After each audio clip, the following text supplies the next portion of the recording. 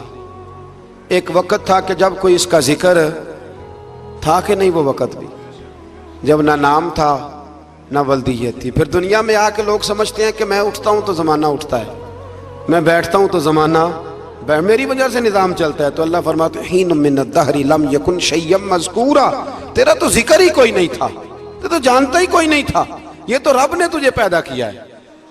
اب تو سمجھتا ہے کہ میں کوئی چیز ہوں۔ بڑے بڑے لوگوں کی قبروں پہ جاؤ، کوئی پوچھنے والا نہیں، کوئی نہیں۔ وہ جو کہہ دیتے تھے تو قانون بنتا تھا، قانون جن کے سائن کرنے سے لوگ پھانسی سے بچ بھی جاتے تھے اور پھانسی لگ بھی جاتے تھے، آج ان کا جاننے پہچاننے والا کوئی نہیں۔ تو انسان نا بھول جاتا ہے۔ ایک دور وہ بھی ہوتا ہے جب بس میں بیٹھنے کو جگہ کوئی نہیں دیتا، اور ایک دور وہ بھی ہوتا ہے کہ درجنوں کاریں لے کے لوگ گلیوں میں کھڑے ہوتے ہیں۔ انسان کو سارے وقت یاد رکھنے چاہیے، اسے بھولنا۔ حضور علیہ السلام اکثر فرمایا کرتے تھے کہ میں تو اس ماں کا بیٹا ہوں جو گوشت کے خشک ٹکڑے کھا کے بھی گزارا کر لیتی تھی، گوشت کے خشک ٹکڑے کھا کے بھی گزارا کر لیتی تھی۔ اور حضرت عمر فاروق کی زبان پر یہ جملہ ساری عمر رہا کہ میں اونٹ چرانے والے کا بیٹا ہوں، یعنی ساری زندگی رہا۔ لوگ بھول جاتے۔ محمود غزنوی نے ایاز کو بڑا نوازا، لوگوں نے شکایت کی کہ ایاز تو آپ سے تحفے لے لے کے تو جنگل میں جمع کر رہا ہے دولت۔ محمود کہنے لگے تمہیں کیسے پتا؟ کہنے لگے عصر کے بعد کہاں جاتا ہے روز، پتہ ہے؟ لگا نہیں، تو کہا پھر آپ کو آج تک یہ نہیں پتا کہ عصر؟ محمود کہنے لگے واقعی یار اس نے کبھی بتایا نہیں عصر کے بعد کہاں ہوتا ہے۔ عصر کی نماز پڑھ کے محمود ایاز کے پیچھے پیچھے گئے تو جنگل میں جا کے نا ایک جھونپڑی، اندر سے کنڈی لگا لی، سپاہی ساتھ تھے۔ محمود نے غصے سے دروازہ بجایا، کھٹکھٹایا، اور ایاز نے جھٹ سے دروازہ کھولا۔ محمود دھکا دے کے اندر گئے تو دیکھا تو ایک پھٹی ہوئی چٹائی، ایک پرانا کرتا، ٹوٹے ہوئے جوتے، ایک پگڑی، اور تھوڑا سا نا سامان ہلکا پھلکا بکھرا پڑا ہے۔ یہ کیا ہے؟ کیوں آتے ہو یہاں؟ بتایا کیوں نہیں؟ تو ایاز کہنے لگے بادشاہ میں یہاں نا روزانہ اپنی اوقات یاد کرنے آتا ہوں۔ کیا مطلب؟ کہنے لگے جب میں تیرے پاس آیا تھا تو یہ والا میں نے پہنا ہوا تھا لباس، یہ میرے گھر کی کل مالیت تھی، تو بادشاہ ہے، آج اگر تو ناراض ہو جائے تو کون پوچھ سکتا ہے؟ میں روز آ کے اپنی اوقات یاد کرتا ہوں کہ دوبارہ اگر یہاں آنا پڑے تو مجھے مشکل نہ ہو۔ ملا رومی سے کسی نے کہا تھا خشیت کیا ہوتی ہے؟ تو آپ فرمانے لگے ایک مانگنے والی سے ایک بادشاہ نے نکاح کر لیا تھا، مانگتی تھی، بادشاہ کو پسند آ گئی، شادی ہو گئی، تو سارا دن روتی تھی، سارا دن روتی تھی۔ تو اس کی کنیزیں اس سے کہنے لگی کہ بس بھی کر، اللہ کا شکر بھی ادا کر، اتنا تجھے اللہ نے نواز، تو روتی رہتی ہے۔ تو کہنے لگی اس لیے نہیں روتی، روتی اس لیے ہوں کہ میں اس قابل نہیں تھی، اور ڈرتی اس بات سے ہوں کہ کہیں میرا سائیں ناراض نہ ہو جائے۔ میں تے گلیاں دا روڑا کوڑا، میں گلیاں دا روڑا کوڑا، تے مینوں محل چڑھایا۔ ایک میرا سنگی نا بڑا مہنگا سویٹر لے آیا میرے لیے، کچھ زیادہ ہی مہنگا تھا وہ۔ میں نے اسے کہا یار یہ رکھ لے تو، کہنے لگے ہم لے آیا تو بس قبول کریں۔ تو میں نے کہا میری اماں نا کروشیے سے میرے لیے سویٹر بناتی تھی، کروشیے کی ٹوپی، پتہ نہیں کروشیے کا بھی نئی نسل کو پتہ ہو کہ نہ ہو، تو وہ اماں جی نے بنا کے دیا، تو پھر اس کے بعد میرے چھوٹے بھائی نے بھی پہنا، پھر میرا ایک بھانجا لے گیا چھوٹا، اس نے بھی پہنا۔